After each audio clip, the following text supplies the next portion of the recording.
La porte de ma luxueuse maison de plage s'est ouverte, révélant deux visages que je n'avais pas vus depuis 12 ans. Eleanor, ma fille, et Gregory, son mari, se tenaient devant moi avec des sourires forcés et des yeux remplis d'un désespoir mal dissimulé. Leurs regards ont rapidement balayé l'intérieur de ma nouvelle demeure. Les meubles en cuir italien, la télévision de 70 pouces, la vue panoramique sur l'océan qui s'étendait derrière moi comme un tableau vivant représentant la liberté. « Maman », murmura Eleanor, la voix tremblante. « Il faut qu'on te parle. » Pendant 12 longues années, ces deux êtres humains m'avaient effacé de leur vie comme si je n'avais jamais existé. 12 ans sans un coup de fil, sans une invitation pour Noël, sans jamais rencontrer mes propres petits-enfants. Et maintenant, après que j'ai acheté cette maison de plusieurs millions de dollars comptants, ils apparaissaient sur le pas de ma porte comme des fantômes du passé, ne revenant que parce qu'ils avaient flairé l'odeur de l'argent. Je les ai observés en silence, notant chaque détail de leur apparence usée. Gregory essayait de regarder par-dessus mon épaule pour voir davantage l'intérieur de mon sanctuaire en bord de mer. Eleanor portait une robe verte délavée qui avait connu des jours meilleurs, et ses chaussures en cuir synthétique présentaient des fissures qui en disaient long sur leurs difficultés financières. Des rides d'inquiétude marquaient son front comme des sillons dans la terre sèche, et ses mains tremblaient légèrement en attendant ma réponse. « Parlez », ai-je répété avec un calme qui m'a surprise moi-même. Comme c'est intéressant. Après 12 ans de silence absolu. Maintenant, vous voulez parler. La couleur a quitté leur visage comme s'ils avaient vu un fantôme. Gregory s'est raclé la gorge, mal à l'aise, ajustant la chemise froissée qu'il portait. Il était évident qu'il venait d'un endroit où les choses ne s'étaient pas passées comme il l'espérait. Leurs yeux ne pouvaient cacher le désespoir qui les avait conduits à ma porte. Pendant toutes ces années d'abandon cruel, j'avais survécu en vendant mes tartes et desserts faits maison au marché des producteurs de la ville. Chaque dimanche, alors qu'il profitait probablement de somptueux repas de famille dans des restaurants chers, je me tenais sous un soleil implacable, souriant à des étrangers qui appréciaient mes pâtisseries plus que mon propre sang. Mes mains étaient devenues rugueuses à cause du travail constant. Mon dos s'était voûté à force de porter de lourds paniers remplis de doux espoirs, mais ma fierté ne s'était jamais totalement brisée. L'arôme des desserts fraîchement cuits vivait encore dans mes souvenirs les plus chers. La cannelle finement moulue, l'extrait de vanille pure, la noix de coco grillée dorée à la perfection. Des saveurs qui remplissaient autrefois ma maison quand Eleanor était petite et qu'elle m'appelait la meilleure cuisinière du monde entier. Ces jours dorés semblaient appartenir à une autre vie, à une autre femme qui croyait naïvement que l'amour familial était inconditionnel et éternel. La transformation avait commencé progressivement après qu'Eleanor a rencontré Gregory lors de cette fête d'entreprise où elle travaillait comme secrétaire. Au début, il n'était que charme et courtoisie calculée. Il m'appelait sa chère belle-mère avec ce sourire qui n'atteignait jamais ses yeux et louait mes plats de Noël tout en planifiant secrètement comment éloigner Eleanor de mon influence. Mais petit à petit, j'ai commencé à remarquer les changements subtils qui s'infiltraient dans notre relation comme un poison lent. Quand Eleanor mentionnait le fait de me rendre visite le week-end, il avait toujours une urgence professionnelle qui nécessitait son attention immédiate. Quand j'appelais l'après-midi pour entendre sa voix, il répondait au téléphone d'un ton agacé et promettait qu'Eleanor me rappellerait, ce qui n'arrivait jamais. Les messages se perdaient mystérieusement, les invitations étaient égarées, et les plans étaient annulés à la dernière minute pour des raisons de plus en plus tirées par les cheveux. Les exclusions ont commencé comme des oublis accidentels qui blessaient, mais que je pouvais pardonner. La remise de diplôme du MBA d'Eleanor, oh, maman. Nous pensions que tu avais déjà d'autres projets plus importants. La baby shower pour sa première fille, ma petite fille, que je n'ai jamais rencontrée, c'était très intime. Juste ses amis les plus proches de l'université. La première communion de cette même petite fille, nous avons complètement oublié de te le dire. Tout s'est fait tellement dans l'urgence. Tu sais comment sont ces choses-là. Chaque excuse poignardait mon cœur comme un poignard emballé dans du papier cadeau avec des nœuds dorés. Je souriais, hochais la tête et faisais semblant de comprendre parfaitement leurs raisons. Ne t'inquiète pas, mon amour. La prochaine fois sera différente. Mais la prochaine fois n'est jamais arrivée, et mon téléphone est resté aussi silencieux qu'une tombe dans le cimetière où reposait mon mari. Les nuits sont devenues plus longues, les dimanches plus vides.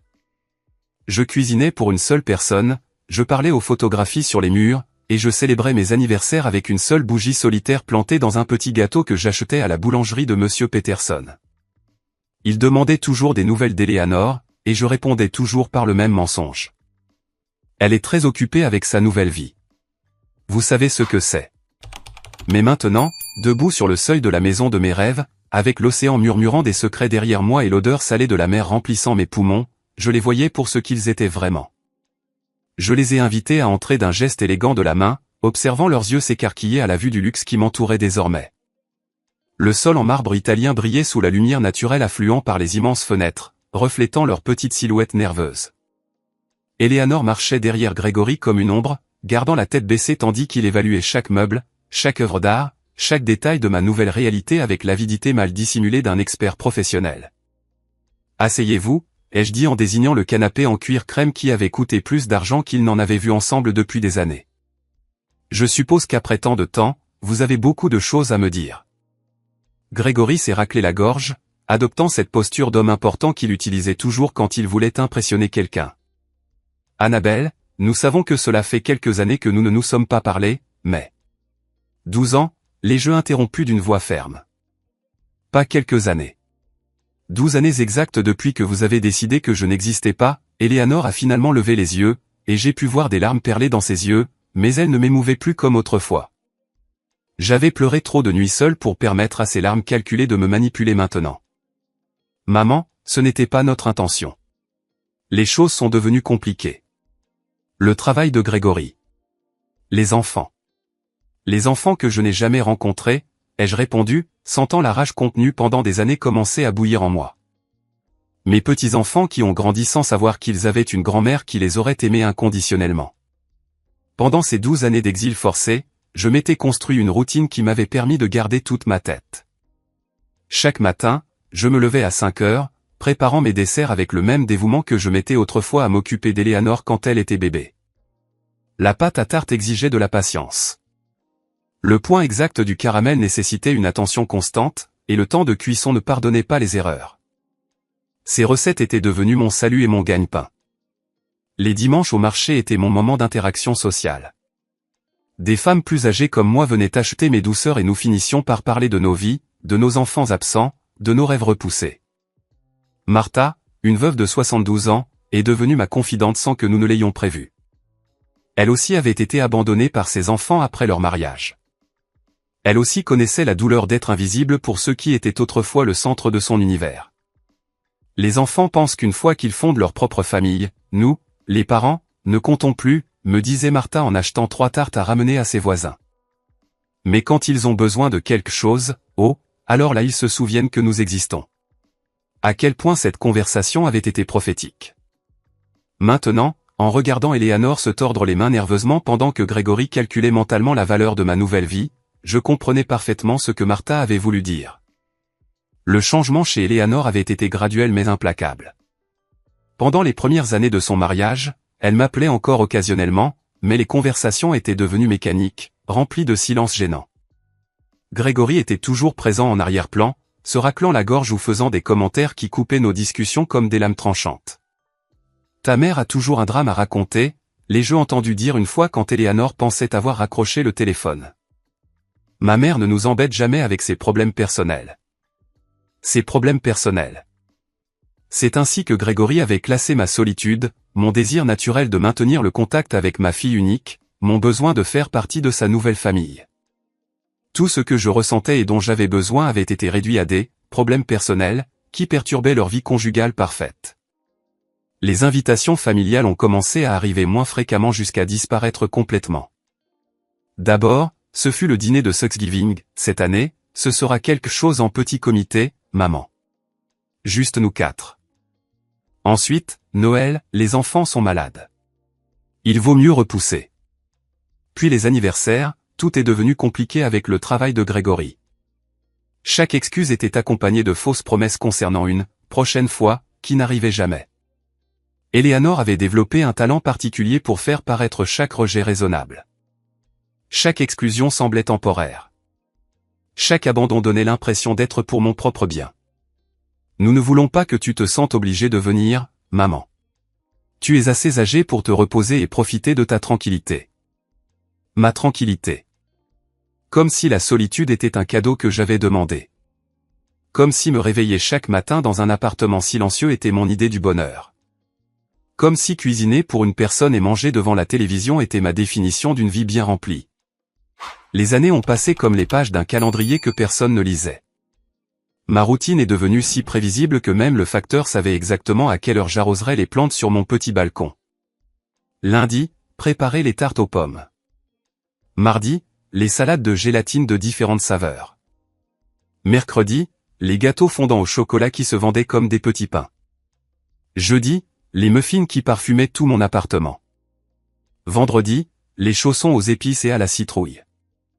Samedi, tout préparé pour le jour du marché. Dimanche, le marché, les dames, les conversations qui remplissaient temporairement le vide dans ma poitrine. Mais il y a eu aussi des moments d'une solitude si profonde que j'ai cru m'y noyer.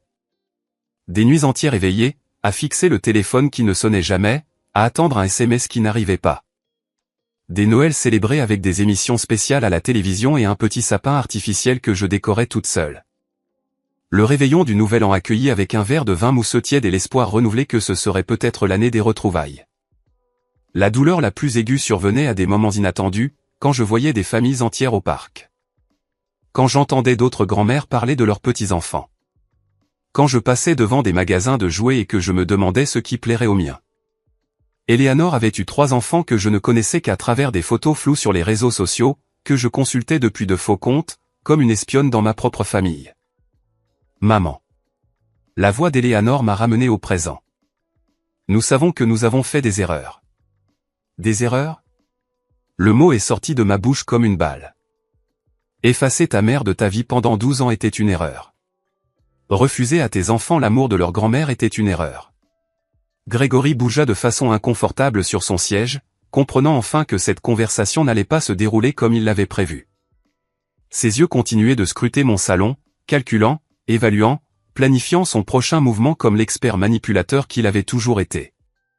Ce n'étaient pas des erreurs, ai-je continué, sentant la vérité jaillir de ma gorge comme de la lave chaude après des années de retenue.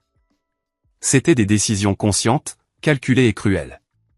Vous avez choisi de m'effacer de vos vies comme si j'étais un vieux meuble qui ne vous était plus utile. Eleanor a commencé à sangloter, mais ses larmes n'avaient plus le pouvoir de me désarmer comme autrefois. J'avais pleuré seul pendant trop de nuits, me demandant ce que j'avais fait de mal, comment j'avais échoué en tant que mère, pourquoi mon amour inconditionnel n'avait pas suffi à garder ma famille unie. Maman, s'il te plaît, laisse-nous t'expliquer, a tenté Eleanor entre ses sanglots. M'expliquer quoi? Ma voix s'est élevée sans que je puisse la contrôler. Vas-tu m'expliquer pourquoi je n'ai pas connu ma petite fille quand elle a fait ses premiers pas? Pourquoi je n'étais pas là quand mon petit-fils a perdu sa première dent? Pourquoi j'ai passé 12 Noëls à cuisiner pour personne pendant que vous construisiez des souvenirs de famille sans moi? Grégory a finalement pris la parole en utilisant ce ton condescendant qu'il avait perfectionné au fil des ans. Annabelle, nous comprenons que vous vous sentiez blessée, mais les familles ont parfois besoin d'espace pour grandir. Ce n'était rien de personnel contre vous. Le rire qui s'est échappé de ma gorge a sonné de manière si amère que même moi, j'en ai été surprise. Rien de personnel, Grégory. Tu as transformé ma fille en une étrangère. Tu as planté du poison dans son cœur contre moi. Tu as décidé que je n'avais pas ma place dans la vie que vous construisiez. Je me souvenais avec une clarté douloureuse du jour où Eleanor m'avait communiqué sa décision finale. C'était un mardi pluvieux d'octobre, il y a exactement 12 ans. Elle est arrivée à mon appartement avec une expression que je n'avais jamais vue sur son visage auparavant. Froide, distante, comme si elle accomplissait une obligation désagréable. Maman, Grégory et moi avons discuté, a-elle commencé sans même accepter le café que je lui avais préparé comme toujours. Nous pensons qu'il vaut mieux que tu aies moins de contact avec nous pendant un certain temps. Moins de contact, ai-je demandé, sentant le monde vaciller sous mes pieds. Qu'est-ce que ça veut dire? Ça veut dire que tu n'es plus la bienvenue chez nous. Ça veut dire que nous ne voulons plus que tu appelles constamment. Ça veut dire que nous avons besoin d'espace pour être une famille sans interférence extérieure. Interférence extérieure. C'est ainsi que ma propre fille m'avait appelé. Comme si j'étais une voisine fouineuse, une étrangère qui se mêlait d'affaires qui ne la regardaient pas. Pas sa mère, qui l'avait portée pendant 9 mois dans son ventre, qui avait passé des nuits blanches quand elle avait de la fièvre, qui avait fait des doubles journées pour payer son université. Eleanor, je ne comprends pas ce que j'ai fait de mal, comment je t'ai déçu. Ma voix s'est brisée, mais elle est restée impassible. Il ne s'agit pas de ce que tu as fait de mal, maman. Il s'agit de ce qui est le mieux pour mon mariage et mes enfants. Grégory a besoin de savoir que je mets notre noyau familial en premier, avant tout le monde. Avant tout le monde? C'est ce que j'étais pour ma fille. Tout le monde? Mais Eleanor, je suis ta mère. Je suis la grand-mère de tes enfants. Je ne suis pas une étrangère qui menace ton mariage. Grégory dit que les belles-mères causent toujours des problèmes dans les jeunes mariages. Il dit qu'il vaut mieux établir des limites claires dès le début. Grégory dit, Grégory pense, Grégory a besoin. À un moment donné, la voix de ma fille était devenue l'écho de la sienne. Ses pensées avaient été remplacées par les siennes. Son cœur avait été reprogrammé pour battre au rythme qu'il imposait. Et qu'en est-il de ce que tu dis, toi, Eleanor? Qu'en est-il de ce que tu penses? Qu'en est-il de ton cœur? Elle est restée silencieuse pendant de longues minutes, et pendant un instant, j'ai cru que la fille que j'avais élevée avec tant d'amour me reviendrait. Mais quand elle a parlé, sa voix a sonné creuse, répétée, comme si elle récitait les répliques d'une pièce de théâtre. Je pense que Grégory a raison. Je pense que c'est pour le mieux pour tout le monde, y compris pour toi, maman. Tu peux avoir ta propre vie sans te soucier de nous. Ce fut la dernière vraie conversation que nous ayons eue. Après ce jour-là, Eleanor est devenue un fantôme qui m'envoyait occasionnellement des SMS froids et superficiels. J'espère que tu vas bien, maman. Joyeux anniversaire, bonne année. Des messages automatiques sans âme, sans amour, comme ceux qu'une entreprise envoie à ses clients. Les premiers mois qui ont suivi cette rupture ont été les plus sombres de ma vie. J'ai perdu du poids. J'ai perdu le sommeil. J'ai perdu espoir. Chaque matin, je me réveillais en espérant que ce n'était qu'un cauchemar, qu'Eleanor appellerait pour s'excuser, que tout redeviendrait comme avant. Mais le téléphone restait silencieux et la réalité devenait chaque jour plus lourde. C'est Martha qui m'a sauvé de sombrer complètement dans la dépression. Elle est apparue à ma porte un dimanche matin alors que j'étais au lit depuis 3 jours sans me doucher, sans manger autre chose que des biscuits salés et du thé glacé. Annabelle, lève-toi. Tu as 2 choix. Tu peux rester ici à mourir à petit feu pour une fille qui ne te mérite pas, ou tu peux construire une nouvelle vie qui soit digne de toi. Ces mots sonnaient durs, mais ils avaient la force de la vérité. Cet après-midi-là, elle m'a aidé à nettoyer mon appartement, à organiser mes recettes et à planifier ma nouvelle entreprise de dessert.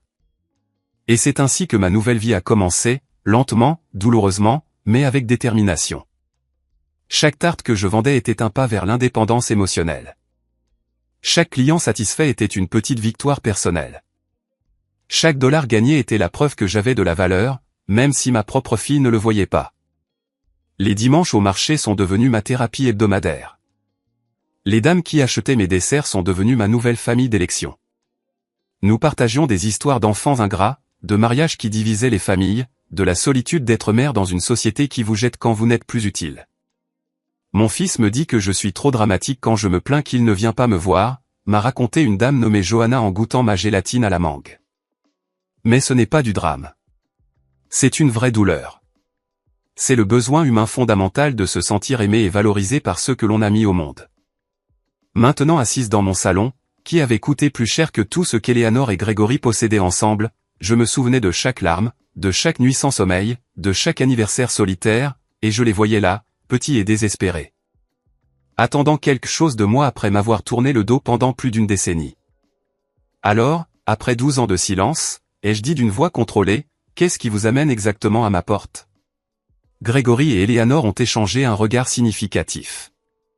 Finalement, il s'est de nouveau raclé la gorge. Annabelle, la vérité c'est que nous traversons une période très difficile. Une période très difficile, ai-je répété ces mots lentement, savourant l'ironie comme s'il s'agissait d'un miel amer. Quelle coïncidence extraordinaire que vous veniez me chercher juste quand vous avez des problèmes. Après 12 ans à considérer mon existence comme sans importance dans vos vies parfaites. Grégory bougea maladroitement sur le canapé, préparant clairement le discours qu'il avait répété pendant le trajet jusqu'à chez moi. Ses yeux évitaient les miens alors qu'il formulait les mots qui, pensait-il, adouciraient mon cœur. L'entreprise de construction a fait faillite il y a 6 mois, a-t-il finalement avoué. Nous avons perdu toutes nos économies. La maison étant saisie. Eleanor a dû quitter son travail pour s'occuper des enfants parce que nous ne pouvons pas payer la garderie. Nous vivons chez mes parents, mais ils ont aussi des problèmes financiers. Éléanore acquiesçait désespérément, comme si confirmer leur malheur allait automatiquement générer ma compassion. Maman, les enfants demandent pourquoi ils n'ont pas leur propre chambre, pourquoi papa est toujours en colère, pourquoi maman pleure la nuit, nous ne savons plus quoi faire. Ah, ai-je dit en m'adossant dans mon fauteuil en cuir italien. Alors, maintenant je suis utile. Maintenant j'existe, maintenant je fais partie de la famille. Comme c'est pratique. Pendant ces 12 années d'ostracisme, j'avais développé une capacité particulière à lire entre les lignes, à détecter la manipulation émotionnelle. À me protéger des gens qui ne s'approchaient que lorsqu'ils avaient besoin de quelque chose. Les dames du marché m'avaient appris que les enfants retournent souvent vers leurs parents quand la vie les frappe, non pas par amour sincère, mais par pure commodité. Ce n'est pas ça, maman, a protesté Éléanore, la voix brisée. Nous. Je t'ai toujours aimé. J'ai toujours pensé à toi. C'est juste que les circonstances. Les circonstances. Je l'ai interrompu avec un sourire qui n'atteignait pas mes yeux. Parlons des circonstances, Éléanore. Quand ton premier fils a eu une pneumonie il y a 8 ans et qu'il a été hospitalisé pendant une semaine, où étais-je? Quand ton deuxième fils s'est cassé le bras en jouant au foot il y a 5 ans, m'as-tu appelé? Quand ta plus jeune fille a eu des problèmes à l'école l'année dernière, as-tu pensé à demander conseil à sa grand-mère? Chaque question était une flèche pointée vers le centre de sa culpabilité. Éléanore pâlissait à chacune d'elles car elle savait que la réponse était la même. Elle n'avait pas pensé à moi à aucun moment difficile de leur vie. C'est seulement maintenant qu'ils avaient besoin d'argent, quand leur monde s'effondrait financièrement, qu'ils s'étaient souvenus qu'ils avaient une mère. Nous savions que tu avais des problèmes financiers, a marmonné Grégory, essayant de justifier l'injustifiable. Nous ne voulions pas être un fardeau pour toi alors que tu pouvais à peine subvenir à tes besoins en vendant des desserts. L'audace de son commentaire m'a laissé sans voix pendant un instant. Non seulement ils avaient justifié mon exclusion à cause de ma pauvreté, mais maintenant ils avaient le culot de l'admettre ouvertement, comme si c'était une raison valable pour abandonner un être cher. Je vois, ai-je dit avec un calme qui m'a surprise. Donc, je n'étais pas assez bien pour vous quand j'étais pauvre, mais maintenant que vous connaissez ma nouvelle situation financière, je suis soudainement assez précieuse pour recevoir une visite. La vérité sur ma transformation économique était quelque chose qu'il ne pouvait pas imaginer. Il y a 3 mois, alors que je préparais des tartes pour la vente du dimanche, j'ai reçu un appel qui a changé mon destin pour toujours. C'était un avocat de la ville qui m'informait du décès de ma tante Joanne, la sœur de mon défunt père, qui vivait aux États-Unis depuis 50 ans sans que notre famille ne sache grand-chose d'elle. Tante Joanne avait été le mouton noir de la famille, celle qui était partie jeune à la recherche du rêve américain et n'était jamais revenue. Pendant des décennies, nous ne recevions que des cartes de Noël occasionnelles, mais nous ne savions jamais vraiment comment elle avait réussi dans la vie. Il s'est avéré qu'elle avait extraordinairement bien réussi. L'héritage comprenait une maison à Los Angeles qui s'est vendue 1,5 million de dollars, des comptes bancaires contenant 500 000 dollars supplémentaires, et plusieurs investissements totalisant 2 millions de plus. Du jour au lendemain, je suis passé du comptage de centimes pour acheter les ingrédients de mes desserts, à la possession de plus d'argent que je n'aurais jamais rêvé d'en avoir. Mais la chose la plus importante dans cet héritage n'était pas l'argent. C'était la lettre que tante Joanne m'avait laissée spécifiquement. Dans cette lettre, elle me racontait comment elle avait suivi ma vie à travers les réseaux sociaux, comment elle avait vu ma solitude, l'abandon de ma famille, ma lutte quotidienne pour survivre. Elle expliquait qu'elle avait décidé de tout me laisser parce qu'elle reconnaissait en moi la même femme forte qu'elle avait été. Quelqu'un qui avait été sous-estimé et abandonné par sa famille, mais qui n'avait jamais abandonné. Annabelle, disait la lettre de l'écriture tremblante d'une femme de 92 ans, j'ai vu comment ta fille t'a traité. J'ai vu ta dignité et ta solitude. Cet argent est pour que tu vives tes dernières années comme la reine que tu as toujours été, et non comme la mendiante qu'il voulait que tu sois. Avec cet héritage, j'ai acheté cette maison au bord de la mer, un endroit où je pouvais me réveiller chaque matin en écoutant les vagues et en respirant l'air frais, libre des souvenirs douloureux et des personnes toxiques. Pour la première fois en 12 ans, je dormais dans une paix absolue. Maman. Éléanore a essayé de s'approcher de moi, mais j'ai levé la main pour l'arrêter. Je sais que nous avons fait de terribles erreurs. Je sais que nous t'avons blessé de façon impardonnable, mais nous sommes une famille. Le sang. Le sang, les jeux interrompus avec un rire amer. Éléanore, le sang ne signifie rien sans le respect, sans l'amour, sans la considération. Tu as transformé notre lien familial en un morceau de papier mouillé que tu as jeté à la poubelle quand il ne t'arrangeait plus. Grégory s'est penché en avant, adoptant une posture de vulnérabilité calculée qu'il avait probablement pratiquée devant le miroir. Annabelle, nous comprenons votre douleur. Nous comprenons votre colère, mais les enfants sont innocents dans tout ça. Ils ne méritent pas de souffrir pour nos erreurs. Elle était là, la carte qu'il avait gardée pour la fin.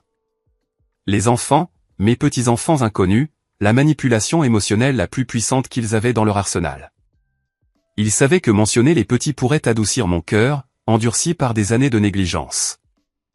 Les enfants, ai-je demandé, sentant un mélange de douleur et de rage s'agiter dans ma poitrine.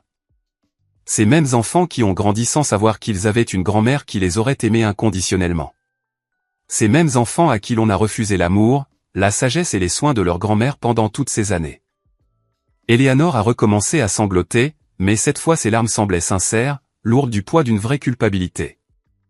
Maman, Nous n'avons pas pensé aux conséquences à long terme.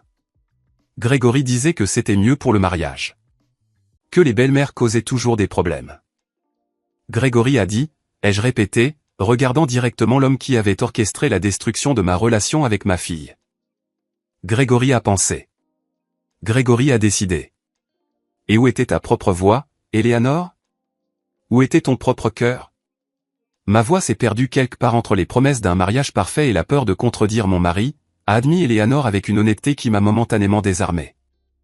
Mais maman, maintenant je réalise tout ce que nous avons perdu. Les enfants demandent pourquoi ils n'ont pas de grand-mère. Parce que leurs amis parlent de leur grand-mère et eux n'en connaissent aucune. Ces mots étaient des poignards directement dans le cœur. Mais j'avais appris à ne pas laisser la douleur brouiller mon jugement. Pendant 12 ans, j'avais fantasmé sur ce moment.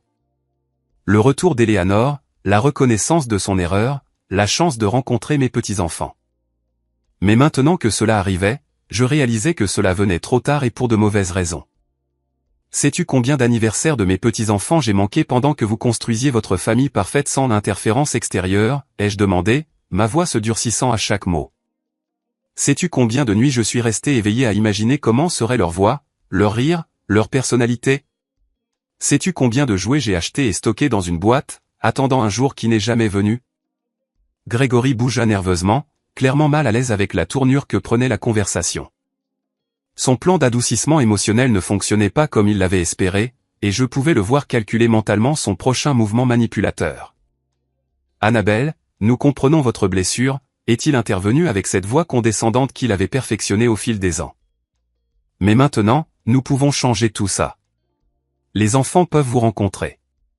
Ils peuvent passer du temps avec vous. Nous pouvons redevenir une famille. Une famille, ai-je répété, savourant l'ironie de ces mots. Tu veux dire le genre de famille où la grand-mère n'est la bienvenue que lorsqu'elle a de l'argent pour résoudre les problèmes d'adultes irresponsables? La maison s'est remplie d'un silence tendu. À travers les grandes fenêtres, je pouvais voir les vagues de l'océan se briser contre les rochers, un rappel constant de ma nouvelle liberté et de mon indépendance durement acquise. Cet endroit représentait tout ce que j'avais accompli sans eux, tout ce que j'avais construit à partir des cendres de mon abandon. Au cours de ces 3 mois vécus au bord de la mer, j'avais développé une toute nouvelle routine. Je me réveillais chaque matin au son des mouettes, pas au cri silencieux de la solitude. Je préparais mon café dans une cuisine équipée des meilleurs appareils, pas dans le petit espace où je comptais chaque centime pour les ingrédients de base. Je me promenais sur la plage au coucher du soleil, sentant le sable entre mes orteils et le vent salé dans mes cheveux, libéré de la lourdeur émotionnelle que j'avais portée pendant des années. J'avais aussi commencé à aider d'autres femmes âgées qui, comme moi, avaient été abandonnées par leur famille. Martha avait emménagé dans un appartement près de chez moi, et ensemble nous avions créé un petit groupe de soutien pour les dames dans des situations similaires. Les mercredis après-midi, nous nous réunissions dans mon salon pour partager des histoires, des stratégies de survie émotionnelle et bien sûr, mes desserts faits maison. La liberté, m'avait dit Martha lors d'une de ces réunions, c'est de réaliser que l'on n'a pas besoin de l'approbation de ceux qui nous ont blessés pour être heureux. Ces mots avaient résonné dans mon cœur comme une cloche de vérité. Pour la première fois depuis des décennies, je vivais pour moi-même. Ne pas attendre des appels qui ne venaient jamais. Ne pas cuisiner pour des enfants qui ne me rendaient pas visite. Ne pas rêver de réunions de famille qui n'existaient que dans mon imagination. Maman. Eleanor s'est approchée du bord de mon fauteuil, les yeux rouges à force de pleurer. Je sais que je ne mérite pas ton pardon. Je sais que je ne mérite pas de seconde chance. Mais je jure sur la tête de mes enfants que si tu nous aides maintenant, les choses seront différentes. Je serai différente. Différente comment, ai-je demandé, gardant une voix froide et contrôlée. Différente jusqu'à ce que vous résolviez vos problèmes financiers et que vous n'ayez plus besoin de moi? Différente jusqu'à ce que Grégory décide à nouveau que je suis une interférence dans son mariage parfait? Grégory s'est levé brusquement, montrant enfin sa vraie nature lorsqu'il a réalisé que sa stratégie de manipulation ne fonctionnait pas. Écoutez, Annabelle, je comprends que vous ayez des ressentiments, mais la réalité est que nous faisons tous des erreurs dans les familles. L'important c'est d'aller de l'avant, pas de rester bloqué dans le passé. Son commentaire fut comme une gifle. Après 12 ans d'abandon délibéré, il avait l'audace de minimiser ma douleur comme étant le fait de rester bloqué dans le passé, comme si ma souffrance était un choix capricieux plutôt qu'une conséquence directe de leurs actions cruelles. Aller de l'avant. Je me suis levé de mon fauteuil, sentant toute ma dignité s'élever comme une tour d'acier. Grégory, je suis déjà allé de l'avant. J'ai construit une nouvelle vie sans vous. J'ai trouvé la paix sans votre présence. J'ai découvert ma valeur sans votre validation. Eleanor s'est couvert le visage de ses mains, sanglotant avec un désespoir qui m'aurait brisé le cœur des années auparavant. Mais le cœur qu'ils avaient connu était mort à petit feu au cours de 12 années d'indifférence, et était rené en quelque chose de plus fort, de plus sage, de plus sélectif avec son amour. Vous ne comprenez pas, n'est-ce pas, ai-je continué, marchant vers la fenêtre donnant sur l'océan. Vous êtes venu ici en vous attendant à trouver la même femme brisée que vous avez abandonnée il y a 12 ans. Vous vous attendiez à trouver quelqu'un de tellement désespéré d'avoir l'amour de sa famille qu'elle serait prête à payer n'importe quel prix pour quelques miettes d'affection. La vérité, c'est que pendant les premières années après leur abandon, j'aurais effectivement été prête à payer n'importe quel prix. J'aurais hypothéqué mon âme pour un coup de fil d'Eleanor. J'aurais vendu tout ce que je possédais pour un après-midi avec mes petits-enfants. J'aurais supplié d'être pardonné pour des offenses que je n'avais jamais commises, juste pour faire à nouveau partie de leur vie. Mais le temps et la douleur m'avaient enseigné de précieuses leçons sur l'amour-propre et la dignité personnelle. Les après-midi avec Martha et les autres dames m'avaient montré que l'abandon familial était plus courant que je ne le pensais, et qu'y survivre n'était pas seulement possible, mais que cela pouvait être le début d'une vie plus authentique et satisfaisante. Pendant des années, je m'en suis voulu, ai-je avoué, regardant toujours l'océan. J'ai pensé que j'avais échoué en tant que mère, que j'avais été trop envahissante, trop présente, trop aimante. Je me suis torturé à chercher le moment exact où j'avais perdu ma fille. Je me suis tourné pour leur faire face directement, et j'ai pu voir comment mes paroles les affectaient de différentes manières. Eleanor semblait sincèrement dévastée, comme si elle comprenait enfin l'ampleur des dégâts qu'ils avaient causés. Grégory, en revanche, montrait des signes d'impatience et de frustration, calculant clairement si cela valait la peine de continuer avec cette stratégie ou s'il devait essayer une approche différente. Mais finalement, j'ai compris la vérité, ai-je continué. Je n'ai pas perdu ma fille à cause de quelque chose que j'ai mal fait. Je l'ai perdue parce qu'elle a choisi un homme qui considérait le fait d'avoir une belle-mère présente comme une menace pour sa masculinité fragile. Je l'ai perdue parce qu'elle attachait plus d'importance à l'approbation de son mari qu'à l'amour de sa mère. Eleanor s'est levée, titubant comme si mes paroles étaient des coups physiques. Maman, ce n'est pas comme ça. Je n'ai jamais cessé de t'aimer. C'est juste. C'est juste que j'étais confuse. Grégory m'a fait croire que c'était pour le mieux pour tout le monde. Grégory t'a manipulé, les jeux corrigés. Mais tu lui as permis de le faire. Tu as choisi de croire à ces mensonges parce qu'ils étaient plus confortables que de défendre ta mère. Tu as préféré la paix artificielle d'un mariage sous contrôle à l'inconfort de poser des limites saines à ton mari. Le silence qui a suivi mes mots était assourdissant. Je pouvais entendre le tic-tac de l'horloge murale, le bruit lointain des vagues, la respiration agitée d'Eleanor. Grégory avait adopté cette posture rigide qu'il utilisait quand il se sentait acculé, se préparant à contre-attaquer ou à battre en retraite stratégiquement. Alors, qu'attendez-vous de nous, a finalement demandé Grégory, abandonnant toute prétention de remords ou de vulnérabilité. Sa question révélait exactement ce à quoi je m'attendais. Pour lui, il ne s'agissait pas de réparer les dommages émotionnels ou de reconstruire les relations familiales. C'était une transaction, une négociation où il s'attendait à payer le prix minimum nécessaire pour obtenir le bénéfice financier maximum. Je ne veux pas votre humiliation, Grégory, ai-je répondu avec une sérénité qui m'a surprise. Ce que je veux, c'est quelque chose que vous ne pouvez probablement pas me donner, un respect authentique, un amour inconditionnel, et la reconnaissance que vous avez passé 12 ans à me traiter comme si j'étais une ordure. Eleanor s'est levée du canapé avec des mouvements tremblants, s'approchant de moi les mains tendues comme si elle voulait me toucher, mais sans oser le faire. Maman, je peux te donner ça. Je reconnais tout le mal que nous t'avons fait. J'ai passé ces derniers mois éveillé la nuit, me remémorant chaque moment cruel, chaque appel que je n'ai pas retourné, chaque invitation que je n'ai jamais envoyée.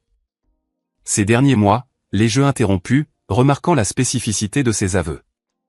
Que s'est-il passé il y a exactement 3 mois pour que tu te souviennes soudainement que tu avais une mère abandonnée? La couleur a quitté son visage, comme si elle avait été prise en flagrant délit de mensonge. Grégory lui a lancé un regard d'avertissement, mais il était trop tard. J'avais détecté l'incohérence dans son histoire de repentir spontané. Nous, a balbutié Eleanor, cherchant désespérément les mots justes. Vous avez découvert pour mon héritage, ai-je complété la phrase à sa place, sentant toutes les pièces du puzzle s'assembler parfaitement. Quelqu'un vous a parlé de ma nouvelle maison, de ma nouvelle situation financière. C'est pour ça que vous êtes ici. Pas par amour, pas par remords sincère, mais parce que vous avez découvert que la mère que vous avez abandonnée a maintenant de l'argent. Grégory a essayé de reprendre le contrôle de la situation, mais son masque de vulnérabilité s'était complètement fissuré. Annabelle, ce n'est pas vrai. Bien sûr, nous avons entendu parler de votre bonne fortune, et nous sommes heureux de savoir que vous allez bien, mais nous sommes venus. Pourquoi êtes-vous venus? Parce que vous êtes fauché, les jeux interrompus avec une froideur tranchante comme une lame. Vous êtes venus parce que vous avez désespérément besoin d'argent et que je suis votre dernier recours. Vous êtes venus parce que vous avez calculé que 12 ans d'abandon pourraient être pardonnés par quelques larmes bien jouées et de fausses promesses de réconciliation. La vérité sur la façon dont ils avaient découvert ma nouvelle situation m'était parvenue la semaine précédente par l'intermédiaire de Martha. Sa nièce travaillait à la banque où le transfert de mon héritage avait été traité et avait surpris des conversations au sujet de la dame qui vendait des tartes et qui avait maintenant des millions de dollars. Les commérages voyagent vite dans les petites villes, surtout quand il s'agit de transformations économiques aussi dramatiques. C'est monsieur Peterson de la boulangerie qui a raconté ça à la moitié de la ville, m'avait expliqué Martha lors d'un de nos après-midi café. Il dit qu'Eleanor et Grégory ont posé des questions sur toi, voulant savoir s'il était vrai que tu étais devenu riche du jour au lendemain. Cette information avait été comme un vaccin contre tout espoir romantique que j'aurais pu nourrir pour de véritables retrouvailles. Quand je les ai vus apparaître à ma porte, je savais déjà exactement pourquoi ils étaient là et ce qu'ils voulaient de moi. Maman, oui, nous avons découvert ton héritage, a finalement admis Eleanor, les larmes coulant sur ses joues. Mais ça ne veut pas dire que nous sommes ici juste pour l'argent. Nous sommes ici parce que nous avons réalisé que nous avons fait la plus grande erreur de notre vie. Vous le réalisez maintenant, ai-je demandé, marchant vers la cuisine pour me verser un verre d'eau fraîche. Vous ne l'avez pas réalisé pendant les 12 années que j'ai passées à pleurer sur votre absence. Vous ne l'avez pas réalisé quand j'ai passé 3 Noëls consécutifs à l'hôpital pour une pneumonie parce que la solitude avait affaibli mon système immunitaire. Vous ne l'avez pas réalisé quand j'ai dû vendre mes bijoux de mariage pour payer mes médicaments. Chaque révélation était une bombe qui explosait dans le silence tendu de mon salon. Eleanor ne savait rien de mes maladies, de ma crise financière, des nuits où j'avais considéré qu'il serait plus facile de ne tout simplement pas me réveiller le lendemain. Pour elle, j'avais existé dans une bulle temporelle, figée au moment de son départ, attendant patiemment son retour éventuel.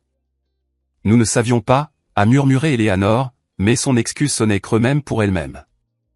Vous ne le saviez pas parce que vous n'avez jamais posé la question, l'ai-je corrigé. Pendant 12 ans, vous auriez pu prendre le téléphone juste une fois pour savoir comment allait ta mère. Vous auriez pu envoyer un SMS pour demander si j'avais besoin de quelque chose. Vous auriez pu passer à mon appartement pour vérifier si j'étais encore en vie. Grégory s'est levé brusquement, clairement frustré que son plan de manipulation émotionnelle ne donne pas les résultats escomptés. Très bien, Annabelle, on a compris. Vous êtes en colère. Mais nous sommes ici maintenant. Nous sommes ici pour demander pardon, pour vouloir arranger les choses.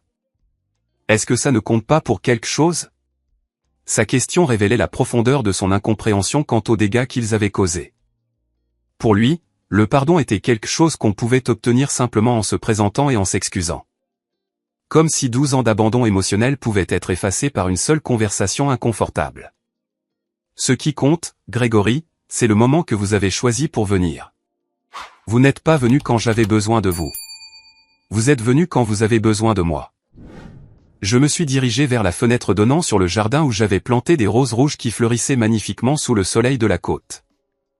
Ces roses représentaient ma renaissance, ma capacité à créer de la beauté même après avoir été cruellement taillé par ceux qui étaient censés prendre soin de moi. Pendant toutes ces années, ai-je continué sans me tourner pour les regarder, j'ai développé une philosophie très simple sur les relations humaines. Les gens vous montrent qui ils sont vraiment par leurs actions, pas par leurs paroles. Vous m'avez montré que je n'avais aucune valeur dans vos vies quand tout allait bien. Eleanor s'est approchée derrière moi et je pouvais sentir sa présence tremblante près de mon épaule. Maman, nous étions jeunes, stupides, influencés par de fausses idées sur le mariage et la famille, mais nous avons grandi. Nous avons mûri. Vous avez fait faillite. Je l'ai corrigé sans me retourner. Vous n'avez pas mûri. Vous avez fait faillite, et maintenant que vous avez besoin d'aide financière, vous vous souvenez soudain que vous avez une mère. Le silence qui a suivi a été brisé par la sonnerie de mon téléphone. C'était Martha, appelant probablement pour notre séance de jardinage hebdomadaire. J'ai laissé filer sur la messagerie vocale, mais son appel m'a rappelé une chose importante. J'avais une vie pleine et satisfaisante sans eux.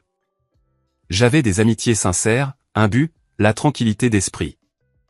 Je n'avais pas besoin de la validation de personnes qui m'avaient traité comme un objet jetable. Savez-vous quel a été le moment le plus douloureux de toutes ces années, ai-je demandé en me tournant enfin pour leur faire face. Ce n'est pas quand vous avez cessé de m'inviter aux célébrations. Ce n'est pas quand vous avez cessé d'appeler. C'est quand j'ai réalisé que je vous aimais inconditionnellement. Mais votre amour pour moi avait des conditions que vous n'aviez jamais clairement expliquées. Eleanor a recommencé à sangloter. Mais cette fois, ses larmes semblaient provenir d'un endroit plus profond et plus sincère.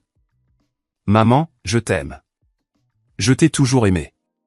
C'est juste que j'ai laissé d'autres me convaincre que cet amour était problématique pour mon mariage. Et maintenant que ton mariage traverse une crise financière, ai-je observé, soudain cet amour n'est plus problématique. Comme c'est pratique. Grégory était resté silencieux ces dernières minutes, mais je voyais son esprit travailler, calculer, évaluer, chercher un nouvel angle d'attaque. Il a finalement parlé, adoptant un ton différent, plus direct et moins manipulateur. Son honnêteté brutale était presque rafraîchissante après tant de manipulations émotionnelles mal jouées. Au moins maintenant, nous parlions clairement de ce qu'il voulait vraiment de moi. Il est intéressant que tu mentionnes le concept d'entraide familiale, ai-je répondu avec un sourire qui n'avait rien de chaleureux. Où était cette philosophie familiale quand je travaillais des journées de 14 heures à vendre des desserts pour survivre? Où était cette solidarité familiale quand je devais choisir entre acheter des médicaments ou de la nourriture? Savez-vous ce qui est le plus pathétique dans tout ça? Ai-je continué, sentant des années de douleur contenue se transformer en une clarté cristalline qui tranchait comme un scalpel. C'est que si vous étiez venu il y a un an, quand je vivais encore dans ce minuscule appartement, quand je comptais encore mes pièces pour acheter des ingrédients, je vous aurais probablement accueilli à bras ouverts. J'aurais pleuré de joie. J'aurais tout pardonné sans condition. J'aurais cuisiné pour vous jusqu'à tomber d'épuisement. Eleanor s'est couvert le visage de ses mains, ses sanglots désormais accompagnés d'un tremblement corporel qui montrait l'ampleur de son désespoir. Grégory, d'un autre côté, avait adopté une posture plus tendue, comme un animal acculé évaluant ses options de fuite. Mais l'argent m'a donné quelque chose que je n'avais jamais eu pendant ces 12 années d'abandon, ai-je poursuivi, marchant lentement dans mon salon tel une juge prononçant une sentence. Il m'a donné de la perspective. Il m'a donné la liberté de choisir qui mérite d'être dans ma vie et qui ne le mérite pas. Il m'a donné le pouvoir de dire non sans craindre les conséquences. Pendant mes premières semaines dans cette maison, j'avais passé de nombreuses heures à réfléchir à cette éventualité précise. Que ferais-je si Eleanor et Grégory apparaissaient à ma porte? Comment réagirais-je? Serais-je capable de maintenir ma dignité, ou m'effondrerais-je à la première occasion de retrouver ma fille? Martha avait été ma conseillère lors de ces profondes réflexions. L'argent ne change pas qui vous êtes à l'intérieur, m'avait-elle dit alors que nous buvions du thé sur ma nouvelle terrasse. Mais cela change la façon dont les autres vous voient et comment vous vous voyez vous-même. La question est, allez-vous utiliser cette nouvelle perspective pour être plus sage ou pour refaire les mêmes erreurs émotionnelles du passé? Ces paroles avaient été prophétiques. Maintenant, face au scénario exact dont nous avions discuté, je réalisais que l'argent m'avait effectivement changé, mais pas de la façon dont Eleanor et Gregory l'espéraient. Il ne m'avait pas rendu plus généreuse avec ceux qui m'avaient blessé. Il m'avait rendu plus sélective quant à savoir qui méritait mon temps et mon énergie émotionnelle. Maman. Eleanor essaya de s'approcher de moi à nouveau. Je comprends ta colère. Je comprends ta douleur. Mais ne penses-tu pas que tout le monde mérite une seconde chance? Ne penses-tu pas que l'amour familial peut surmonter n'importe quelle erreur du passé? Une seconde chance, ai-je répété, savourant l'ironie de ses paroles. Eleanor, tu as eu des milliers d'opportunités en 12 ans pour rectifier ton erreur. Chaque jour où tu t'es réveillé était une opportunité d'appeler ta mère. Chaque anniversaire, chaque Noël, chaque fête des mères était une opportunité de te rappeler que tu avais une famille qui t'aimait inconditionnellement. Gregory bougeait nerveusement, calculant clairement s'il devait intervenir ou laisser Eleanor poursuivre sa stratégie d'appel émotionnel. Ses yeux continuaient d'examiner ma maison, évaluant, calculant, estimant probablement de combien d'argent il pourrait avoir besoin pour résoudre ses problèmes et combien il pourrait me demander sans paraître trop avide. La différence entre une seconde chance et une centième chance, ai-je continué, c'est que les secondes chances sont données par amour. Les centièmes chances sont données par désespoir. Vous n'êtes pas ici par amour. Vous êtes ici par désespoir financier. Eleanor s'est affaissée sur le canapé, comme si mes paroles avaient été des coups physiques. Tu as raison, a-t-elle murmuré d'une voix brisée. Tu as absolument raison. Nous sommes de terribles hypocrites. Nous sommes égoïstes. Nous sommes tout ce que tu dis. Son aveu de culpabilité aurait pu être touchant s'il n'avait pas été accompagné de l'attente évidente que la reconnaissance de ses erreurs entraînerait automatiquement mon pardon et, plus important encore, mon aide financière. Reconnaître tes erreurs n'est que la première étape, Eleanor, ai-je expliqué avec la patience d'une enseignante expliquant des concepts de base à un élève lent. La deuxième étape consiste à accepter les conséquences de ses erreurs. Et les conséquences d'avoir abandonné ta mère pendant 12 ans ne disparaissent pas simplement parce que tu as besoin d'argent maintenant. Je suis allé dans la cuisine et j'ai commencé à préparer du café. Pas parce que je voulais prolonger cette visite, mais parce que j'avais besoin d'un moment pour traiter le surréalisme de la situation.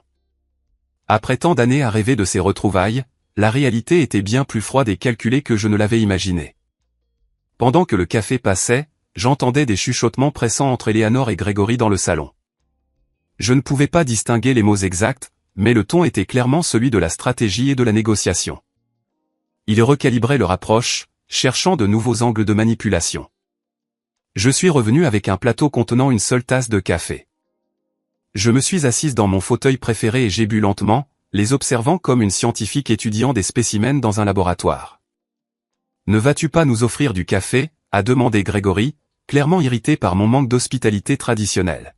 « Non » ai-je répondu simplement. « Ceci n'est pas une visite sociale. C'est une négociation, et dans les négociations, l'hospitalité implique des positions d'égalité. Nous ne sommes pas dans des positions d'égalité. » Eleanor semblait sincèrement blessée par ma froideur, mais Gregory affichait une expression de respect à contre-cœur, comme s'il comprenait enfin que la femme en face de lui n'était pas la même que celle qu'ils avaient abandonnée 12 ans auparavant. « Très bien » a dit Gregory en adoptant un ton plus direct. « Parlons clairement. Nous avons besoin de 100 000 $ pour sauver la maison et recommencer. Nous savons que vous avez de l'argent. Nous savons que nous sommes une famille. Qu'avez-vous besoin d'entendre pour nous aider ?» Sa question était tellement transactionnelle, tellement dénuée d'émotions sincères qu'elle m'a presque fait rire. Il avait réduit 12 années d'abandon familial à une simple négociation commerciale. Quel mot magique devait-il prononcer pour accéder à mon argent? Ce que j'ai besoin d'entendre, ai-je répondu après une longue gorgée de café, c'est la vérité sur les raisons pour lesquelles vous m'avez réellement exclu de vos vies. Pas des versions édulcorées sur des erreurs de jeunesse ou des influences extérieures. La vraie vérité. Eleanor et Gregory ont échangé des regards significatifs. Il était clair qu'ils avaient préparé plusieurs versions de leur histoire, mais aucune n'incluait l'honnêteté brutale que j'exigeais. La vérité, murmura Eleanor, c'est que Gregory m'a convaincu que tu étais problématique pour notre mariage. Problématique comment, ai-je insisté, ne lui permettant pas de se cacher derrière des euphémismes. Gregory prit la parole, réalisant probablement que la stratégie de victime d'Eleanor ne fonctionnait pas. Je pensais que vous étiez trop présente, que vous aviez trop d'opinions. Je pensais que vous interfériez dans nos décisions de couple. J'interférais comment? Ai-je continué à faire pression, déterminé à extraire toute la vérité? Vous aviez toujours des suggestions sur la façon d'élever les enfants, sur la façon de gérer l'argent, sur l'endroit où vivre, admit Grégory avec une honnêteté qui lui coûtait probablement physiquement, et Eleanor vous écoutait toujours. Elle prenait toujours votre opinion en considération avant la mienne. Elle était là, la vérité toute nue. Grégory avait vu mon influence maternelle comme une menace à son contrôle total sur Eleanor. Il ne pouvait tolérer l'idée que sa femme est une source de sagesse et de soutien indépendante de lui. Donc, vous m'avez éliminé parce que je représentais une voie alternative dans la vie d'Eleanor, ai-je résumé. Vous m'avez éliminé parce que mon amour inconditionnel pour ma fille menaçait votre besoin d'être son unique source de validation et de direction. Le silence a confirmé mon analyse.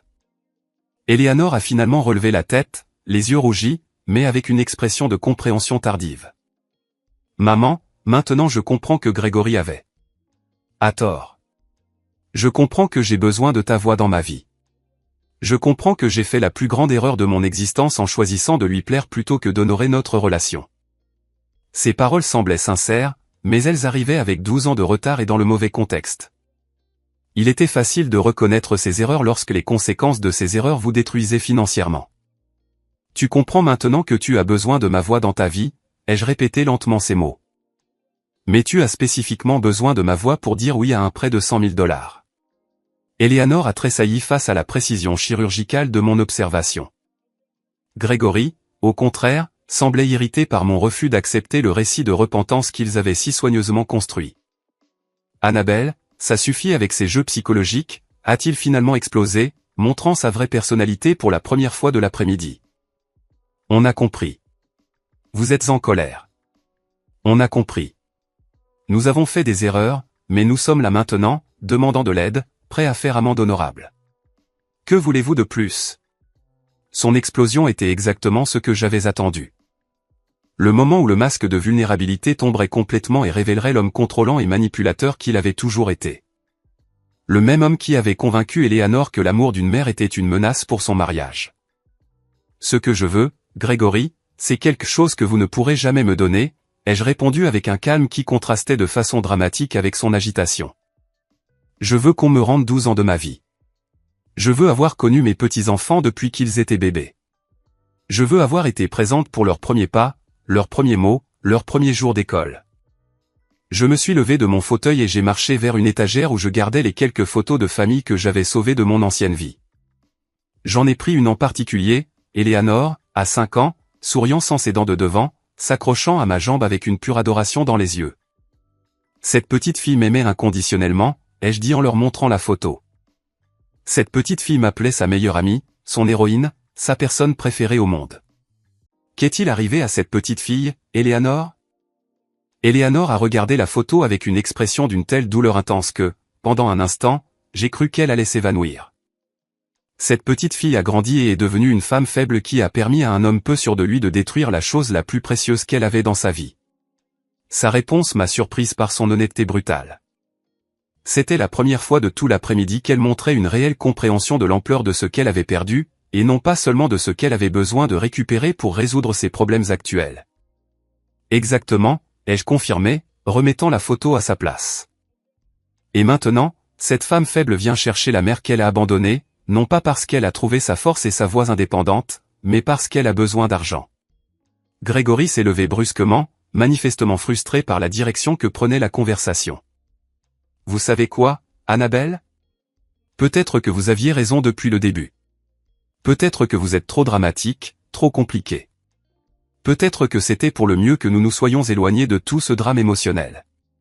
Ces mots furent comme un cadeau inattendu. Après des heures de manipulation prudente, il avait enfin montré sa vraie nature, confirmant tout ce que je soupçonnais de lui depuis des années. Le voilà, ai-je dit, souriant sincèrement pour la première fois de tout l'après-midi. Le voilà le vrai homme, l'homme qui a convaincu Eleanor que l'amour maternel était un drame émotionnel, l'homme qui ne pouvait tolérer que sa femme ait une source de soutien indépendante. Eleanor a regardé Grégory avec une expression d'horreur grandissante, comme si elle voyait enfin quelque chose qui avait été devant elle depuis des années, mais qu'elle avait refusé de reconnaître. Grégory, murmura-t-elle d'une voix tremblante. Penses-tu vraiment que ma mère est dramatique d'être blessée après que nous l'ayons abandonnée pendant 12 ans? Eleanor, ne la laisse pas te manipuler à nouveau, a répondu Gregory, adoptant ce ton paternaliste qu'il avait probablement utilisé pour la contrôler tout au long de leur relation. Elle joue avec tes émotions pour te faire sentir coupable. Non, a dit Eleanor avec une fermeté qu'elle n'avait pas montrée de tout l'après-midi. Elle ne joue pas avec mes émotions. Elle exprime la douleur légitime que nous lui avons causée. Elle est honnête sur les conséquences de nos terribles actions. J'ai observé cet échange avec l'intérêt d'une spectatrice regardant une pièce de théâtre que je connaissais par cœur. Il était fascinant de voir comment le désespoir financier avait commencé à fissurer la dynamique de pouvoir que Gregory avait si soigneusement construite au fil des ans. Eleanor, ai-je dit doucement, te rends-tu compte que même maintenant, dans ce moment de crise, ton mari est plus préoccupé par le contrôle de ta réaction que par la réparation des dommages qu'ils m'ont causés? Eleanor s'est tournée pour regarder Gregory avec des yeux neufs, comme si elle voyait un étranger. Tu as raison, murmura-t-elle. Même maintenant, il est plus préoccupé par le fait d'avoir raison que par le fait de faire ce qui est juste. Eleanor, ne te laisse pas confondre, a insisté Gregory, mais sa voix avait perdu l'autorité confiante qu'elle avait maintenue pendant des années. Nous devons nous concentrer sur la résolution de nos problèmes, pas sur le fait de rejuger le passé. Nos problèmes, ai-je répété, notant le choix spécifique des mots. Gregory, tes problèmes financiers ne sont pas mes problèmes. Ta faillite n'est pas ma responsabilité. Ton incapacité à maintenir une entreprise prospère n'est pas quelque chose que je devrais résoudre. La pièce s'est remplie d'un silence tendu alors que mes mots s'installaient dans la réalité de la situation. Eleanor semblait vivre une sorte d'éveil tardif tandis que Gregory luttait clairement entre différentes stratégies de manipulation. D'ailleurs, ai-je continué, même si je décidais de vous aider financièrement, quelle garantie aurais-je que vous ne disparaîtriez pas à nouveau de ma vie une fois vos problèmes résolus?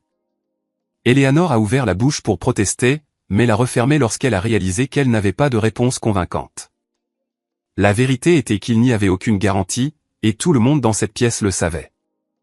Pendant ces 3 mois à vivre ici, ai-je poursuivi, j'ai développé une routine magnifique et paisible. Je me réveille quand je veux. Je mange ce qu'il me plaît. Je regarde les couchers de soleil depuis ma terrasse. Je lis des livres que j'ai toujours voulu lire. J'aide d'autres femmes qui ont vécu des expériences similaires à la mienne.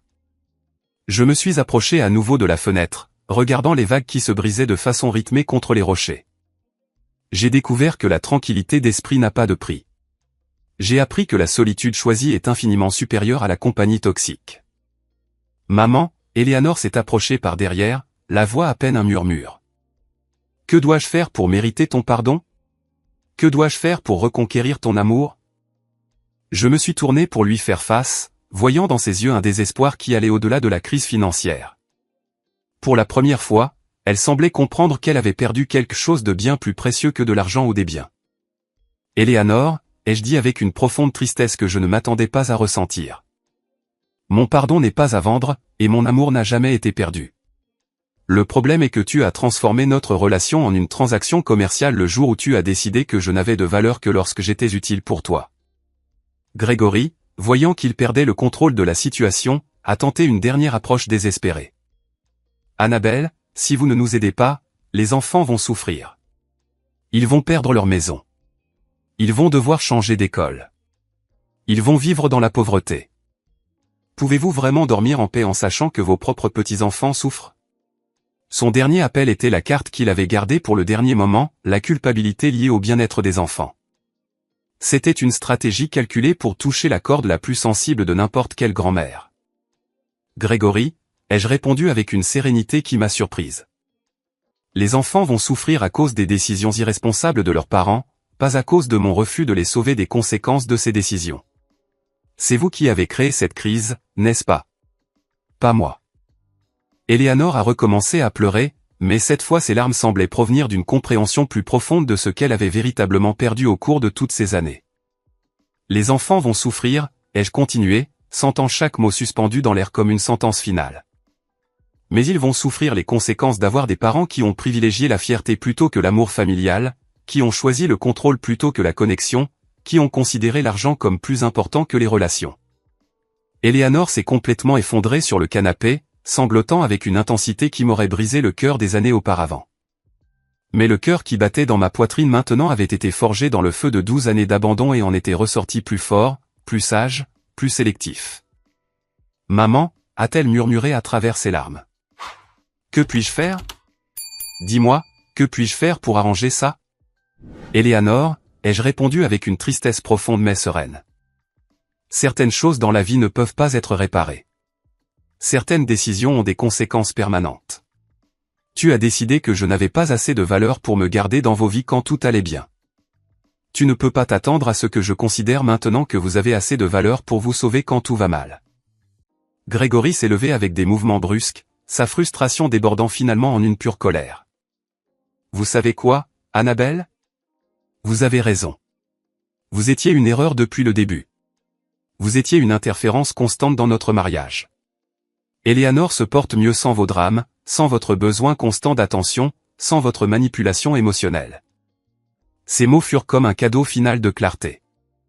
Après des heures de masque et de manipulation, il avait enfin montré sa véritable essence. Un homme si peu sûr de lui qu'il avait besoin d'isoler sa femme de toute source d'amour et de soutien pour se sentir puissant.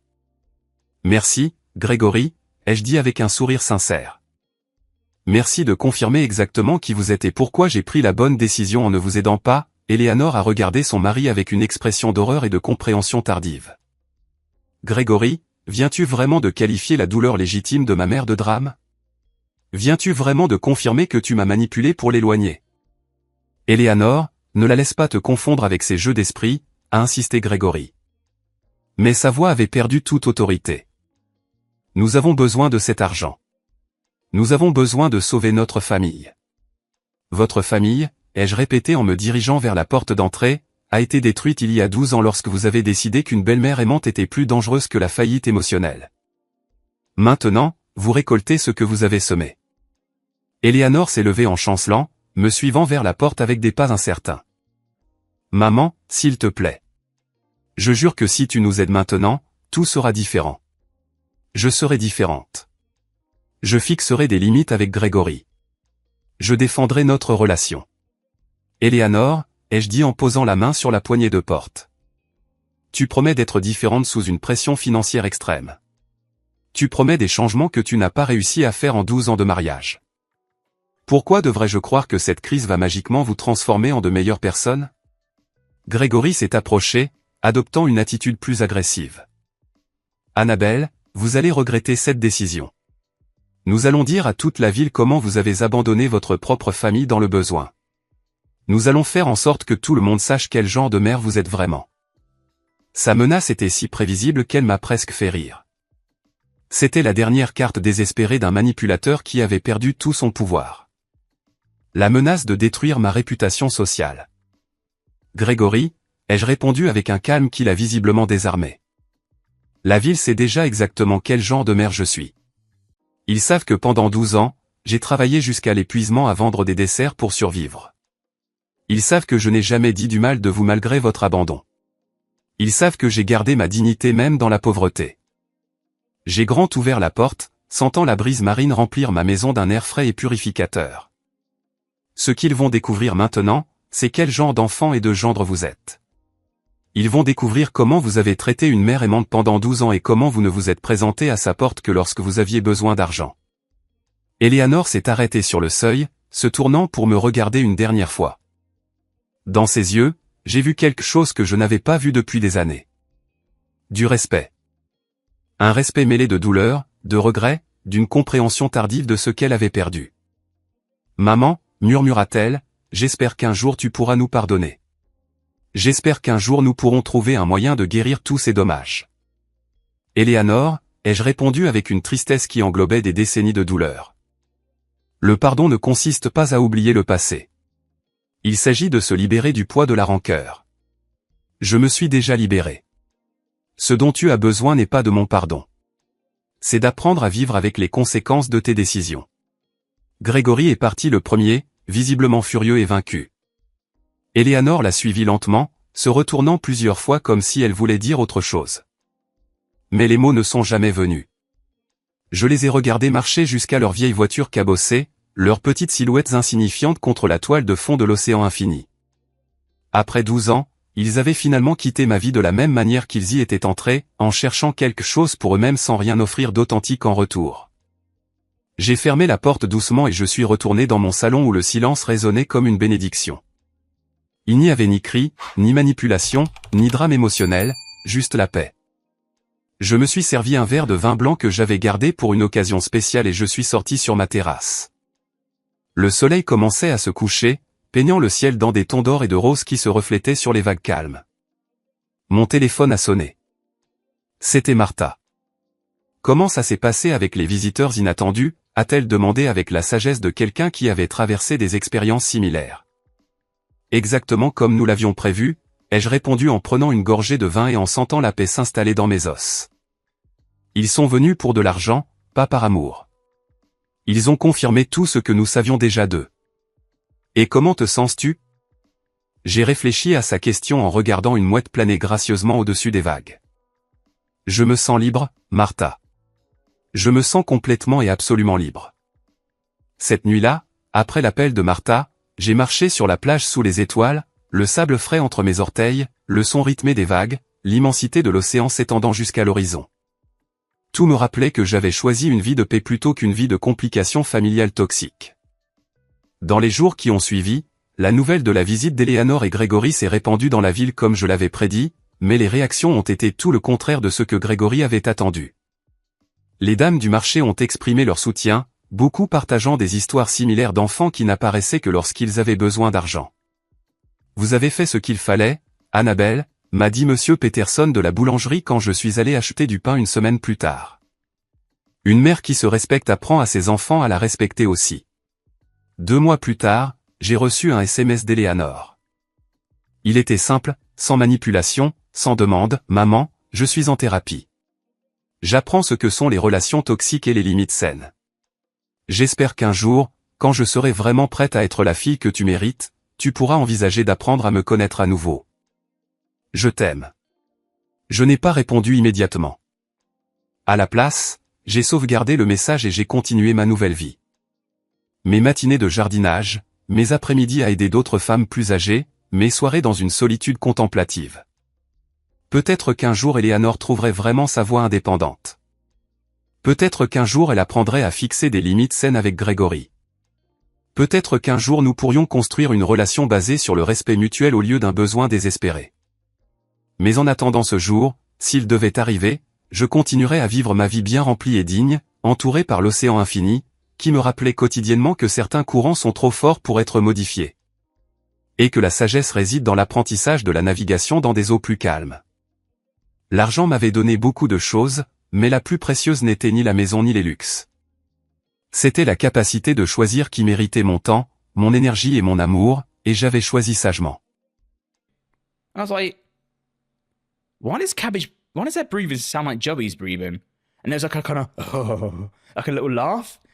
And I was like, let me go to my Discord. Joey wasn't there. I was like, that's not Joey. Why am I getting paranoid?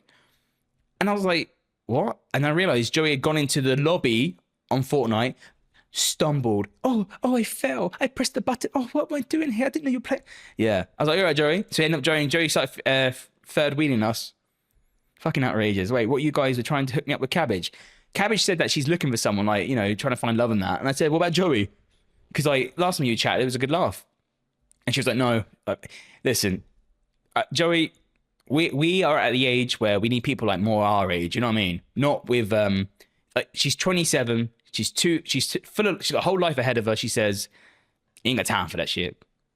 Wait, yeah. Ginny redeemed Lurk multiple times. Ginny redeem it once, guys.